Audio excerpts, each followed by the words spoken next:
الحمد لله رب العالمين والصلاة والسلام على رسوله الكريم أما بعد فأعوذ بالله من الشيطان الرجيم بسم الله الرحمن الرحيم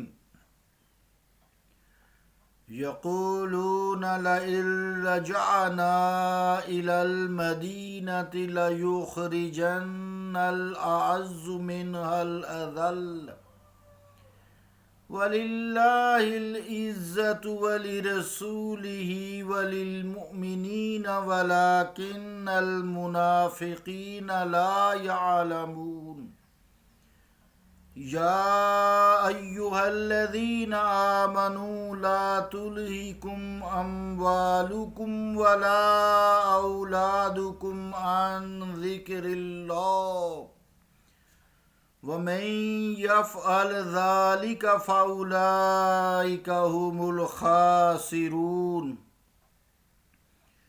وَأَنفِقُوا مِمَّا رَزَقْنَاكُم مِّن قَبْلِ أَن يَأْتِيَ أَحَدَكُمُ الموت فيقول ربي لولا أخرتني إلى أجل قريب فأصدق وأكن من الصالحين ولن يؤخر الله نفسا إذا جاء أجلها واللہ خبیر بما تعملون۔ صدق اللہ العظیم۔ واجب الاحترام سامعین، السلام علیکم ورحمۃ اللہ وبرکاتہ۔ سورہ المنافقون کی 8 سے لے کے 11 نمبر آیات تک تلاوت کرنے کی سعادت حاصل ہوئی۔ ان آیات کا ترجمہ سماعت فرمائیں۔ منافق کہتے ہیں کہ اگر ہم لوٹ کر گئے مدینہ میں تو نکال دیں گے عزت والے وہاں سے ذلیلوں کو، حالانکہ ساری عزت تو صرف اللہ کے لیے ہے، اس کے رسول کے لیے ہے اور ایمان والوں کے لیے ہے، مگر منافقوں کو اس بات کا علم ہی نہیں۔ اے ایمان والو، تمہیں غافل نہ کر دیں تمہارے اموال اور نہ تمہاری اولاد اللہ کے ذکر سے، اور جنہوں نے ایسا کیا تو وہی لوگ گھاٹے میں ہوں گے۔ اور خرچ کر لو اس رزق سے جو ہم نے تم کو دیا، اس سے پہلے کہ آ جائے تم میں سے کسی کے پاس موت، تو اس وقت وہ یہ کہنے لگے کہ اے میرے رب، تو نے مجھے تھوڑی مہلت کے لیے تھوڑی مدت کے لیے کیوں مہلت نہ دی، تاکہ میں صدقہ خیرات کر لیتا اور نیکوں میں شامل ہو جاتا۔ اور اللہ تعالیٰ مہلت نہیں دیا کرتا کسی شخص کو جب اس کی موت کا وقت آ جائے، اور اللہ تعالیٰ خوب جانتا ہے جو تم کیا کرتے ہو۔ اللہ کا قول سچا ہے جو بڑی ہی عظمت والا ہے۔ عزیزان گرامی قدر، السلام علیکم ورحمۃ اللہ وبرکاتہ۔ اللہ تعالیٰ کے فضل و کرم سے آج سورہ المنافقون ہماری پوری ہو جائے گی۔ پرسوں سے انشاءاللہ تعالیٰ ہم نئی سورہ شروع کریں گے، تغابن۔ آیت نمبر 8 کہ اس سورہ کے اس آیت کے حصہ میں فرما دیا گیا کہ کفار اور منافقین کو کیا حق پہنچتا ہے کہ وہ اپنے آپ کو معزز اور محترم خیال کرنے لگ جائیں۔ حقیقی عزت کا مالک تو اللہ رب العالمین ہے، یا اس کا رسول کریم صلی اللہ علیہ وآلہ وسلم ہیں، اور پھر ان کے ماننے والے مومنین ہیں جن کو اللہ تعالیٰ نے عزت و کرامت سے نواز دیا ہے۔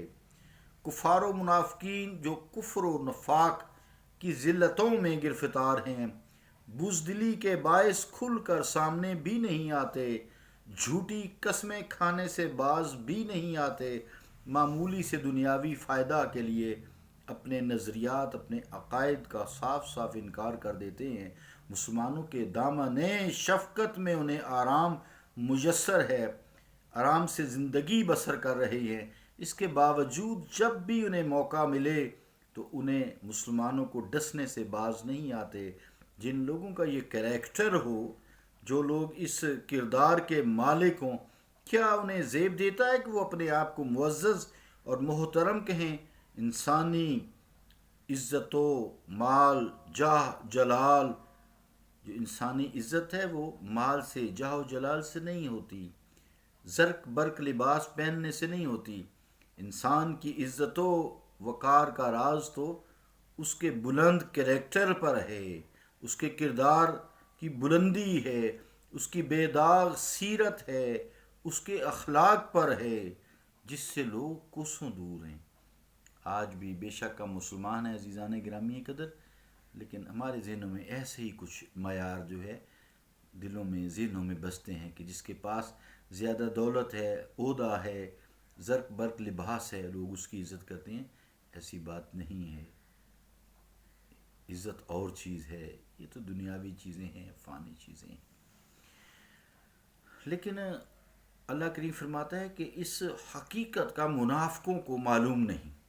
تو معلوم ہوا کہ جن کی مسلمان ہونے کے باوجود منافقوں جیسی خصلتیں ہیں، جھوٹی قسمیں کھانا، عزت و جاہ و جلال کو دنیاوی مال و متاع سمجھنا، انہیں بھی یہ بات سمجھ نہیں آتی۔ وہ تنگ نظر اسی کو عزت سمجھتے ہیں کہ جنہیں پہننے کو خوبصورت زرق برق لباس مل جائے، لذیذ کھانے مل جائیں اور رہنے کے لیے شاندار محلات ہوں، وہی محترم اور مکرم ہے۔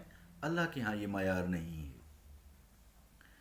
9 نمبر آیت میں پھر فرزندان توحید، فرزندان اسلام کو منافقین کے طریقہ کار سے اجتناب کرنے کی تاکید فرمائی جا رہی ہے کہ ان لوگوں کو تو ان کے اموال نے اور ان کی اولاد نے اپنے خالق کی یاد سے دور رکھا، خالق کی یاد سے غافل کر دیا۔ ہے مسلمانوں، تم نہ ایسا کرنا۔ جس شخص کو دنیا کی دلچسپیاں اپنے پروردگار سے حجاب کر دیں، اپنے پروردگار کی بندگی سے روک دیں، اپنے پروردگار کی اطاعت سے محروم کر دیتی ہیں، وہ انسان سراسر گھاٹے میں ہے، خسارے میں ہے، نقصان میں ہے۔ حقیقی نفع حاصل کرنے والے تو وہ لوگ ہیں جو اپنی فانی زندگی کے لمحات کو اپنے رب کی یاد میں اور اپنے پیارے رسول کی غلامی اور محبت میں بسر کر دیتے ہیں۔ اللہ تعالیٰ نے پھر آخر میں فرمایا کہ اللہ تعالیٰ نے جو نعمتیں تمہیں عطا فرمائی ہیں، انہیں اس کی راہ میں اے مسلمانوں خرچ کرو، اور خرچ کرنے کے لیے ڈھیل ڈال نہ کرو، پس و پیش نہ کرو، تاخیر سے کام نہ لو۔ ایسا نہ ہو کہ موت کا وقت آ جائے اور پھر تم کف افسوس ملتے رہ جاؤ۔ اس وقت تمہاری آنکھیں کھلیں اور اس طویل سفر کے لیے کوئی زیادہ راہ تمہارے پاس نہ ہو۔ پھر اس وقت تمہیں احساس ستانے لگے، تم ایڑیاں رگڑ رگڑ کر التجائیں کرو کہ اے میرے رب ایک دفعہ اس موت کے لمحے کو ٹال دے، تھوڑا سا اگر مجھے وقت مل جائے تو میں تیری راہ میں جی بھر کے خرچ کروں گا، اپنا سارا مال لٹا دوں گا اور اس کے نیک بندوں میں شامل ہو جاؤں گا۔ پھر یا اللہ موت دے دینا، پھر میں اس موت کو قبول کر لوں گا۔ اللہ کے ہاں ایسا قانون نہیں ہے۔ سن لو اے مومنوں، اللہ تعالیٰ کا یہ فیصلہ اٹل ہے کہ جب کسی کی موت کا وقت مقرر جو ہوتا ہے آ جاتا ہے تو پھر اس میں ایک لمحہ کی بھی تاخیر نہیں کی جاتی۔ جب تم جانتے ہو کہ موت نے آنا ہے، اسے ٹلنا نہیں ہے، آ کر رہے گی، تو کریم دانشمندی یہی ہے کہ آج ہی سے اس کے لیے تیاری شروع کر دو۔ عزیزان گرامی قدر، جو موت کو یاد رکھتا ہے، حدیثوں میں آتا ہے، جو موت کو یاد رکھتا ہے اس کی تیاری میں لگ جاتا ہے، اسے ہی شرح صدر کہتے ہیں، اور موت آنے سے پہلے وہ موت کی تیاری کر لیتا ہے۔ تو اللہ رب العالمین ہم پہ رحم فرمائے، کرم فرمائے۔ اللہ تعالیٰ کا کوئی عمل اس سے، اللہ تعالیٰ کے سامنے کسی کا کوئی عمل مخفی نہیں، چھپا ہوا نہیں۔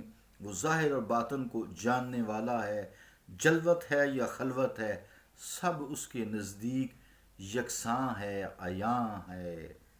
اللہم انت خبیر بما نعمل فوفقنا لما تحب وترضى یا حی یا قیوم برحمتی استغیث لا تکلنی الی نفسی طرفۃ عین واصلح لی شانی کلہ۔